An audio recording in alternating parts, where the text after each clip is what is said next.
నమస్తే, నేను నీలిమ. ఇక డీటెయిల్స్ లోకి వెళ్దాం. తెలంగాణ ప్రజల నీటి కష్టాలు తీర్చడానికి మహానేత వైఎస్సార్ కన్న కళ ప్రాణహిత చేవెళ్ల ప్రాజెక్టు. ఏళ్లు గడుస్తున్నా ప్రాజెక్టు పనులు ఎక్కడి గొంగళి అక్కడే అన్న చందంగానే ఉన్నాయి. ఆదిలాబాద్ జిల్లాలో ప్రాజెక్టు ప్రాంతాన్ని వైఎస్సార్ కాంగ్రెస్ పార్టీ గౌరవ అధ్యక్షురాలు వైఎస్ విజయమ్మ సందర్శించారు.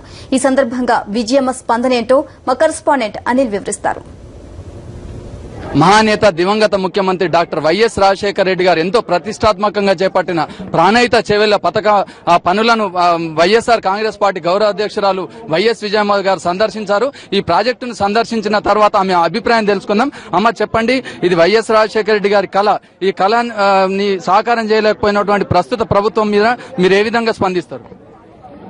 రాజశేఖర రెడ్డి గారు ఉన్నప్పుడు ఆయన ఈ ప్రాంతానికి వచ్చినప్పుడు ఈ నదిని చూసి ఈ నీళ్లతో మనం తెలంగాణ జిల్లాలు సస్యశ్యామలం చేసుకోవాలని చెప్పి వచ్చిన వెంటనే నిపుణులతో చర్చించి మళ్ళా 3-4 నెలలకే మళ్ళీ దీన్ని శంకుస్థాపన చేయడం జరిగింది. 2008 డిసెంబర్ 16న దీన్ని శంకుస్థాపన చేయడం జరిగింది.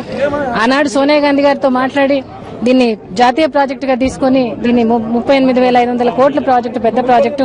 తెలంగాణ జిల్లాల్లో 7 జిల్లాలకు నీళ్లు వస్తాయి. మరి కోస్తాలో మాదిరి తెలంగాణ జిల్లాలు కూడా 3 పంటలు పండించుకోవచ్చు అని చెప్పి ఆమెకు బాగా ఎక్స్ప్లెయిన్ చేసి ఆమె కూడా ఒప్పుకోవడం జరిగింది ఆనాడు. మరి ఈ రోజు ఇప్పటి పాలకులు దీని మీద చిత్తశుద్ధి లేదు, చేయాలన్న తపన లేదు. వీళ్ళకి నీటి విలువ తెలియదు, ప్రజల విలువ తెలియదు. మరి ఆయన ఉండింటే ఈ రోజు పూర్తి అయ్యిండేది. ఇది చూస్తా ఉంటే చాలా బాధ అనిపిస్తా ఉంది కూడా. అమ్మ, మీరు చెప్పండి, ఈ ప్రాజెక్టు అసలు ఈ నత్తనడక నడవడానికి, అదే విధంగా ప్రారంభం కూడా కాకపోవడానికి మెయిన్ రీజన్ ఏమనుకుంటున్నారు మీరు? అసలైన చిత్తశుద్ధి లేదమ్మా. అసలైన చిత్తశుద్ధి లేదు. ఈ ప్రాజెక్టు కాదు, ఏ ప్రాజెక్టు కూడా సరిగ్గా నడవడం లేదు. ప్రజలకు రాజశేఖర రెడ్డి గారు ఏవైతే సంక్షేమ పథకాలు గాని, ఆయన మాట గాని, ఆయన తలపెట్టిన జలయజ్ఞం గాని ఏది కూడా ఎక్కడ వేసిన కొంగలు అక్కడే ఉంది. ఏది కూడా వీళ్ళకి ప్రజల మీద ఇది లేదు, చిత్తశుద్ధి లేదు. అమ్మ, ఆఖరిగా చెప్పండి, వైఎస్ఆర్ కాంగ్రెస్ పార్టీ గౌరవ అధ్యక్షురాలుగా ఇక్కడ ఉన్నటువంటి అమాయక ప్రజలకు మీరు ఇచ్చేటువంటి సందేశం ఏంటి?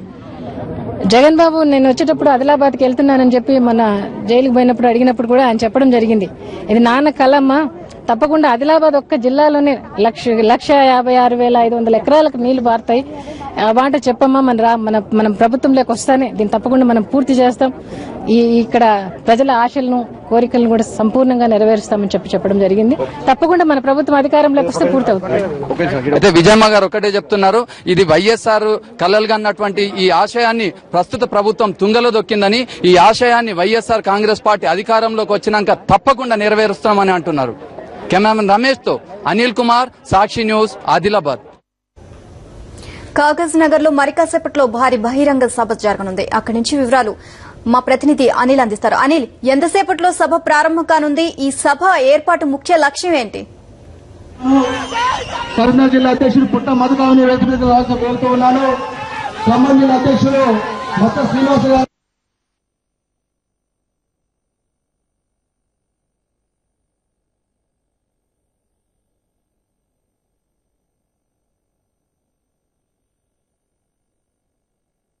వైఎస్ఆర్ కాంగ్రెస్ పార్టీ నుంచి ధన్యవాదాలు తెలియజేసుకుంటూ, ముఖ్యంగా చాలా సంతోషం, మన జిల్లా వెనుకబడిన జిల్లా, ఎస్సీలు ఎస్టీలు 70% ఉన్న ఈ జిల్లా సస్యశ్యామలు కావాలని చెప్పేసి వైఎస్ రాజశేఖర రెడ్డి గారు ఉన్నప్పుడు ప్రణేత సేవల ప్రాజెక్టును మన జిల్లా నుంచి స్టార్ట్ చేసి దాదాపు మన జిల్లాకు 2.5 లక్షల ఎకరాలు సాగులోకి తీసుకోవాలని చెప్పేసి ఆనాడు ఆయన కృషి చేయడం జరిగింది.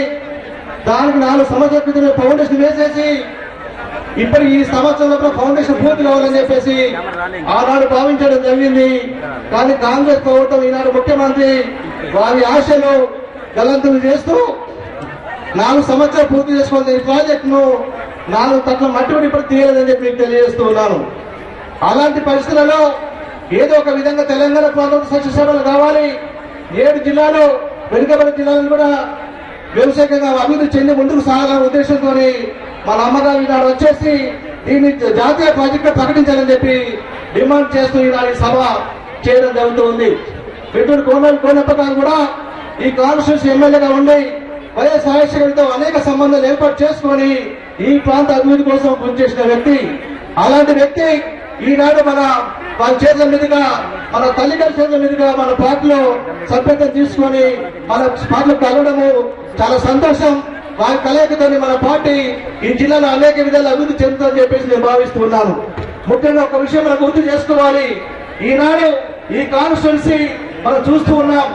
కాన్స్టిట్యూషన్ అందరూ కూడా మహిళలు కానీ అక్కలు చెల్లెలు తమ్ములు అందరూ కూడా సంతోషంగా ఎన్నడూ కూడా లెక్క చేయకుండా రావడం జరిగింది. మన అమ్మగారిని కలుసుకున్నాం, వాళ్ళతో మాట్లాడని చెప్పి రావడం జరిగింది. మిమ్మల్ని అభినందిస్తూ ఉన్నాం. రాబోతుంది స్థానిక సంస్థ ఎన్నికలు రాబోతున్నాయి, మన అసెంబ్లీ పార్లమెంట్ ఎన్నికలు. ఈ ఎన్నికల్లో మనం ఒకటి గుర్తు పెట్టుకోవాల్సిన అవసరం ఉంది. మనం చాలా సార్లు కొంతమంది విమర్శిస్తున్నాం, మీకు అమ్మలు కావాలా ఇంకేమి కావాలని అడుగుతున్నారు. ఈ సభముగా ఒక్కడే మీకు విజ్ఞప్తి చేస్తున్నాను, రాబోయే ఎన్నికల్లో అమ్మలతో మనం ఎన్నికలు దిగుదాము. అమ్మలు గెలుస్తుందా, ఆయుధం గెలుస్తుందా చేసుకుందాం అని చెప్పి సభకు చేస్తున్నాం. ఏది ఏమైనా ఆయుధాన్ని వనవడము డబ్బు బలంతో మోదబలంతో Congress party, TRS party, Telugu Desam party మన మీద విమర్శలు చేస్తున్నారు. కాబట్టి మనకున్న ఏకైక ఆయుధము అమ్మతోనే వాళ్ళ ఓడిద్దామని చెప్పి సభాముఖంగా పిలుపునిస్తూ మీకు అందరిలో స్వాగతం పడుతూ పెద్దలు మన మాజీ పార్లమెంట్ సభ్యులు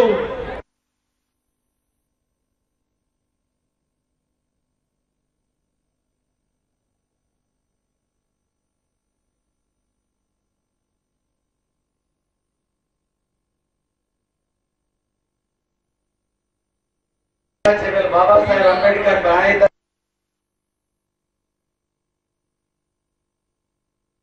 నడుస్తున్న ఉద్దేశంతో ఈ ప్రభుత్వం ఎటువంటి నిధులు ఇవ్వడం లేదన్న కారణంతో